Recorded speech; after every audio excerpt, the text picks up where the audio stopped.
The Bisley Wood Murders, Detective Rob Miller Mysteries, Book 3, by Biba Pearce. Narrated by Nathaniel Priestley. Prologue. The shepherd carried the body of the young girl into the clearing. It was a beautiful afternoon. The sun-dappled leaves cast flickering shadows on the ground. Tall trees stretched up into the clear blue sky, as if standing to attention.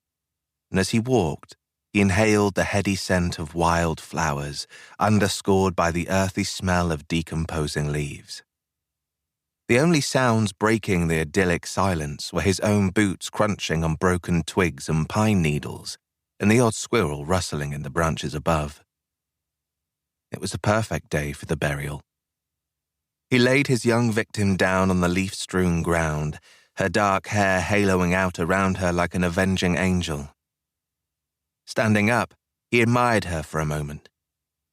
Her skin was so pale, almost alabaster in the muted sunlight.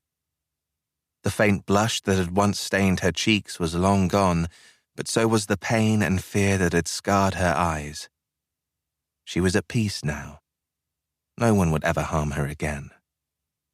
A surge of something close to happiness rose in his chest, and he gasped with the sudden intensity of it. It was the feeling he'd got when he'd helped his dear friend find peace so many years ago. He'd forgotten how good it felt, like he'd done something noble, something righteous. He'd righted a wrong and ended someone's suffering. Shaking with adrenaline, he picked up the spade and began to dig. He'd found the perfect spot to lay her to rest. Under an ancient oak tree, surrounded by nature, rimmed by cornflowers and meadowsweet that would soon cover the grave, their pretty flowers her only marker. It was hard, back-breaking work. He hadn't done anything so strenuous in a long time. Still, it was worth it. For her. An hour later, he stopped and wiped the sweat from his brow. Was it deep enough? He didn't want the foxes to get at her. She would decompose naturally, become one with the earth as God intended. He dug on, just a little more to make sure. Then he smoothed over the bottom, patting it down with his hands. He gathered some leaves and spread them over the flattened earth, creating a verdant mattress on which she would lie. Then, ever so gently, he lowered her into the grave. "Sleep well, my love," he whispered, placing her hands onto her chest as if in prayer.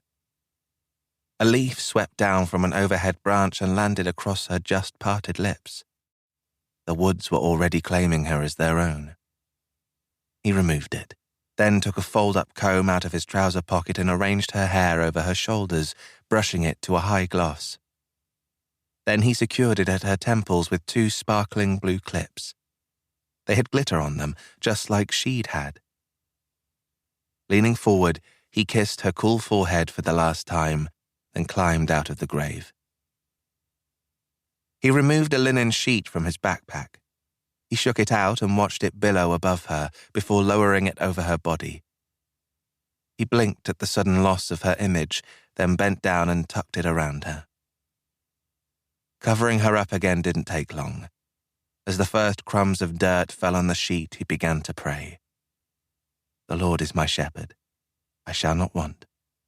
He makes me lie down in green pastures. He leads me beside quiet waters. He restores my soul. He guides me in paths of righteousness for his name's sake. Even though I walk through the valley of the shadow of death, I will fear no evil, for you are with me. Your rod and your staff, they comfort me." He finished reciting the psalm as he filled in the grave. He tried to make it look natural, even throwing some more leaves and twigs on top. It wouldn't fool anyone looking, but then no one knew she'd be buried here, less than a mile from where she'd been taken a fortnight ago. He'd waited until the furor had quietened down, keeping her safe in the shed on his allotment.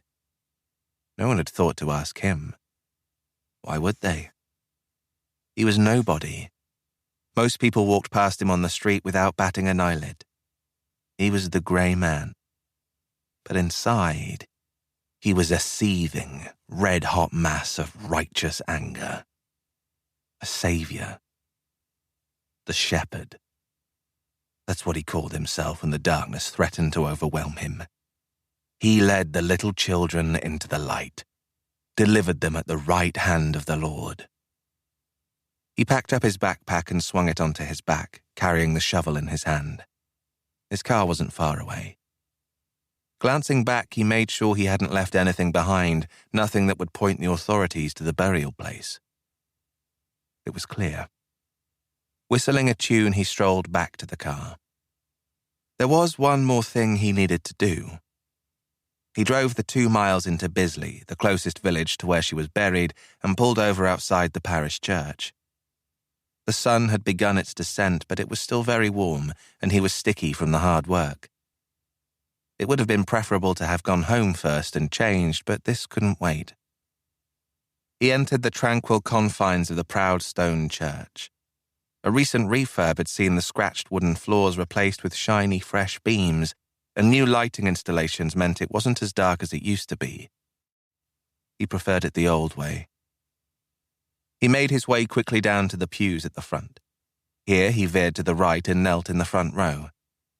He prayed feverishly for about 10 minutes, then feeling rather lightheaded, stood up and moved, unnoticed, to the side aisle where he lit a candle in remembrance. There. He watched it flicker for a moment, then turned away, walked quietly up the aisle to the front door, and exited the church. Chapter 1. Lisa Wells slumped down at the kitchen table and stared into her cup of tea. Was it only Tuesday? She'd overslept, and it had been a mad rush to get Katie off for school. The poor lass had just had time to scoff down a slice of toast before Lisa had kissed her on the forehead, handed her her pink rucksack and shoved her out the door. Her friend Candy would have been waiting at the corner to walk to school together. Her neighbour, Margot, said Katie was too young to walk to school without supervision. Was 11 too young? In her day, she'd caught the local bus to school from age 10. Besides, Katie had a friend with her. The two girls were besties and hung out together all the time. And that reminded her she must phone Candy's mother and invite them round for an early supper on Friday.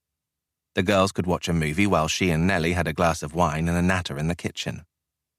She wrapped her hands around the mug and forced her brain into gear. She was still groggy from the sleeping pill she'd taken last night. Bloody Brian. How could one man cause her so much anxiety? Imagine calling her a bad mother just because she'd moved on and he hadn't. Prick. Wasn't her fault he didn't have a life. A rush of sadness swept over her. They had been his whole life. Her and Katie. He told her that once, soon after their daughter was born. Now they were at loggerheads, screaming at each other whenever they met. They hadn't had a civil conversation in months. How had it all gone so terribly wrong? She shook her head and gulped down her tea. 20 minutes until she had to leave for work. God, she was tired. She put the cup in the sink and went upstairs to get changed. Luckily, her job was nearby in Barnes Village. She enjoyed the walk, especially on days like today, with the sun already up and the blue sky joyfully promising a warm June day. She pulled on her skirt and blouse, freshly pressed the night before, and ran a brush through her hair. It was still luscious and thick, although grey strands were starting to show. That was Brian's fault. They'd only popped up in the last year since he'd moved out. She sprayed a touch of perfume on her wrists and checked her appearance. Not great, but it would do. The old age charity where she worked didn't require her to be immaculate. She wasn't client-facing after all. Her jurisdiction was the office at the back, where she did the accounts. It wasn't where she'd seen herself 5 years ago, but it was a decent, steady job and the hours suited her. She worked from 9:30 to 3, which meant she was able to pick Katie up after school. Not many working parents could say the same. And it was close by. She was about to leave the house when the telephone rang. She frowned. Hardly anyone called her on the home phone these days. Only the doctor, the electric company, and the school. They always tried her landline first, then reverted